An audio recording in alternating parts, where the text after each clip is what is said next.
and 0. And we're live. All right. Globalization, the high cost of low prices. Now I'm giving you another argument. I gave you the pro-globalization argument. Now I'm giving you an anti-globalization argument. Yes, it does center on one company. All right. But first, before I go into the negatives, let me go into some positives. Number one, Walmart is the largest company in the United States. They bring in the most revenue of any company in the United States, so they bring in the most money. Walmart is also the largest employer. It's first of the United States government, then Walmart is the largest employer of any business. They are also the largest employer of minorities and women. So those are all true facts. And I think most of us would agree that if you are a low-income person, the one place you know where you can get some things is Walmart, because they typically do have cheap prices. Is that fair? Walmart would even say that their whole slogan is, what is it, save money, live better. Is what they would say. Well, they would make the argument they're driving prices down, which is better for people because they don't have to spend as much money for food or old DVDs or whatever you buy there. All right, cereal, I guess too. All right, so let's move ahead here, and now I'm going to give some of the anti-arguments where we see some negatives. And again, if you don't agree with my opinion, that's fine. So, first we'll start off with Walmart. Walmart typically hires a lot of part-time employees. They do have full-time, but they have a lot of part-time employees in working for them. People who work full-time typically don't make enough money to raise a family. It's a hard job to work at Walmart and raise your family without assistance. Now, we can make an argument that's the minimum wage, and maybe there needs to be a higher minimum wage. But typically, if you're working at Walmart, if you had even a husband or wife both working at Walmart, in America, you would still have a tough time getting by. And you wouldn't have health insurance. So, a typical employee who's worked for Walmart for 3 years received $1.07 in wage increases. $1.07. That is the typical Walmart employee over 3 years. So if you started off making $7.50, 3 years later, you're making $8.57. That is, it's not a very good wage increase. It's harder to move up in Walmart in pay. Walmart has had a lot of cases where employees have been forced to work off the clock. There are managers of Walmart who have testified that they were told to change hourly figures of workers so they wouldn't be over 40 hours, so they'd be under 40 hours because then they don't have to pay what? Overtime. They don't have to pay overtime. So you might have to work 45 hours and only get paid for 39 and a half. So there have been many records of this, and there are tons of court cases going on right now about this in Walmart in many different states. Also, Walmart has been caught using undocumented workers to clean its stores at night, and in one case, those workers have been locked up for the overnight shift. The store has been locked. Still think so cool down here? Now, no, Now, statistically, I'll give you some statistics. So these are some things where you can call that an isolated incident. It's happened. It's also the largest company in America. So are there more stores and more likely that things will happen? Yeah. Yes. Now, the average pay at Walmart is a little over $13,000 a year. So the average Walmart employee makes about $13,000 a year, which tells you also a lot of them are not full-time, part-time. The federal poverty guideline for a family of 4 is $17,650. So it's hard to make, a wage for your family working at Walmart. And I would say $17,650. I mean, you could be $25,000 in a family of 4, and I think you're still poor. That's pretty low for a family of 4, $17,000. I don't know how you even get an apartment with that. We'll keep on going. 31 states have filed lawsuits against Walmart for unfair employee practices. Texas has sued Walmart for $150 million in unpaid wages. Walmart right now has 1.2 million employees worldwide, again, just to show how big of a company they are. Statistically, in the United States, because they do drive down prices, this could be both a good or a bad thing, depending on your view of it, but Walmart drives down retail wages by $3 billion per year. Now, you can make a strong argument that's good for the consumer, because consumers get lower prices. But if prices get driven down that much, what does it do to competition? Go ahead.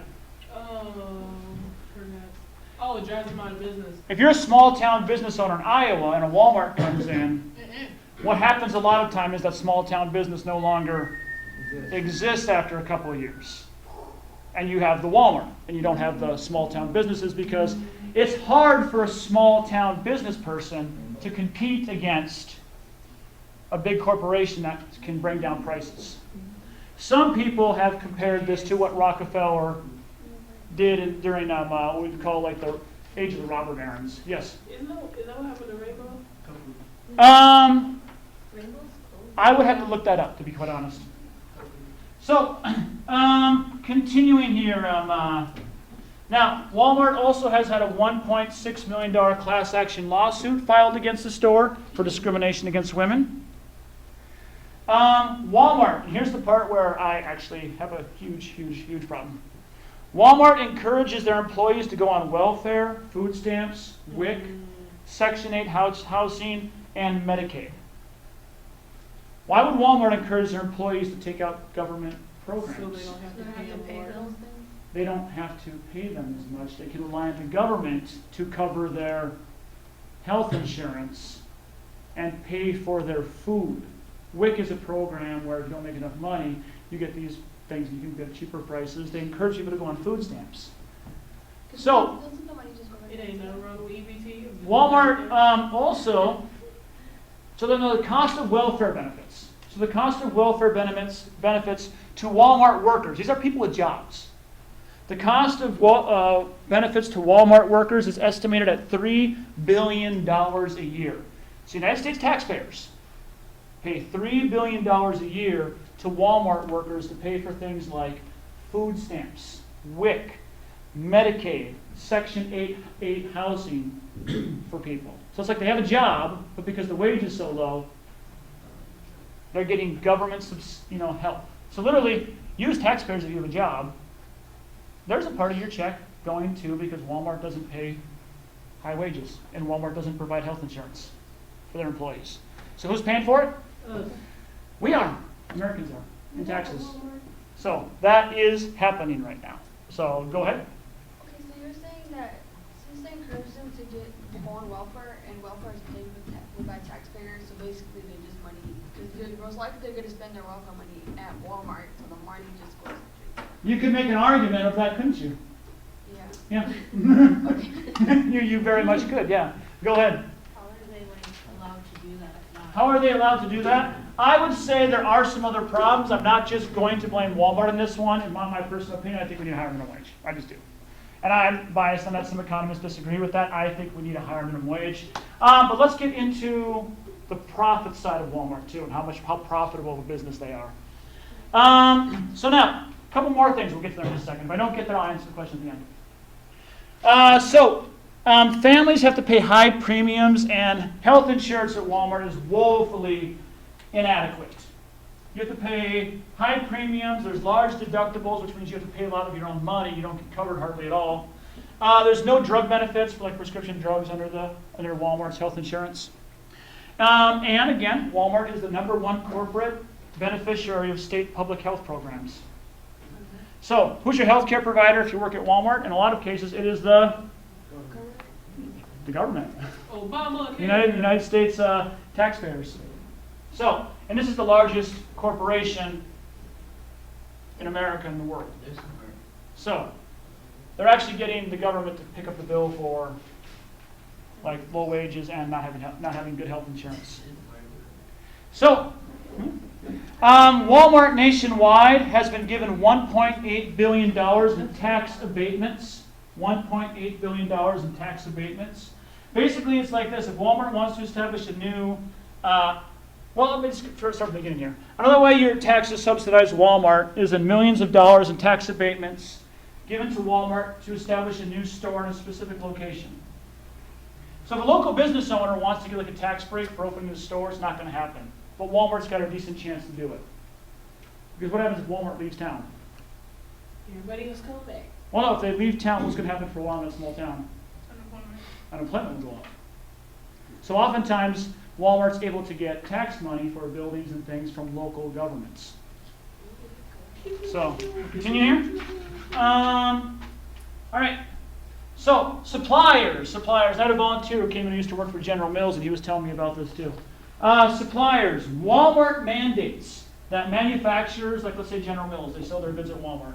And they've had fights in the past about this, but Walmart mandates a 5% drop in its suppliers' prices. So if you want to sell your goods in Walmart, like these products here, normally you sell them at your normal price to a retailer like Target, like Rainbow. You guys were talking about Cub. Well, not Rainbow anymore, I guess, but Cub.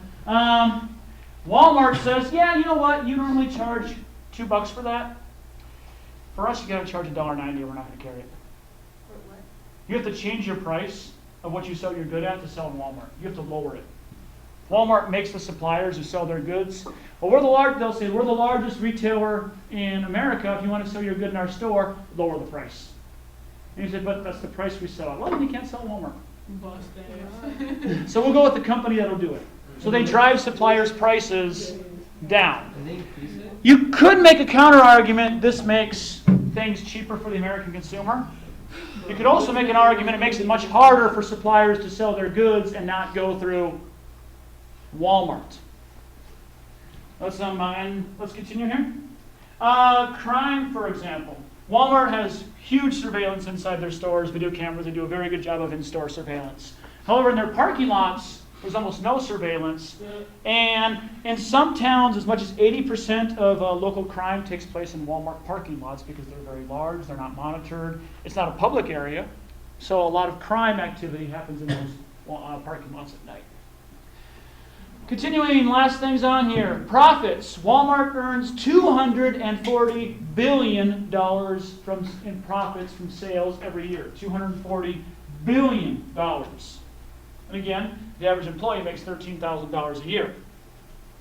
The Waltons, who own, the 5 Waltons that own Walmart are worth $102 billion. That's their net worth. So, if they took 10%, we're talking like 10% of the profits we're looking at here. If they took 10% and used it to pay for adequate health care, pensions for retirement, and wages, they would have $90 billion left over. So the Walton family is worth $102 billion. If they would just take 10% of their wages, they could cover health care, pensions, and wages, and they would still have $90 billion left over. Or they could just take other profits. And they would still have plenty of money to profit off that. So it actually wouldn't take that much more to make their workers have like health insurance, pay. And I'd make an argument if Walmart employees were paid better and had health insurance, it would help the economy.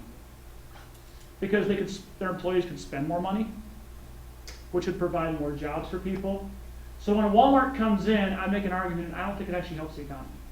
Because what helps the economy is having like a middle class of people who have money in their pocket and can spend it. Because what happens to that money once they spend it? Goes to other businesses, goes to other places, and they have money too. Walmart, lastly, they made a crisis fund for Walmart employees. The Walton family donated $6,000 to it. They're worth $102 billion. Walmart employees put in $5 million into that fund. And lastly, Walmart gives 1% of its profits to charity. 1% of its profits go to charity. Let's take another company, Microsoft. 58%. So, we're looking at 2 large American companies. Microsoft gives 58% of its profits. That's the one run by Bill Gates. He gives away like a huge chunk of his money. Walmart gives away 1%. So my argument anti-globalization is, the reason why I bring up Walmart as this example is because if they're the largest company in the world, there's products from all over the world in here, globalization can be hurtful in some ways. Does this make sense? Mm-hmm. And we're just looking at this, what it does in America, not overseas. Yes? You give me a grade? Say it again? Microsoft? Well, Bill Gates runs Microsoft. They give away 58% of their profits in charity. Yeah, he just be he just throws his money at everything. Like he has scholarships, all right, foundations. And remember, we were talking about wages, and I did bring up the fact that often foreign companies pay more in the local area. However,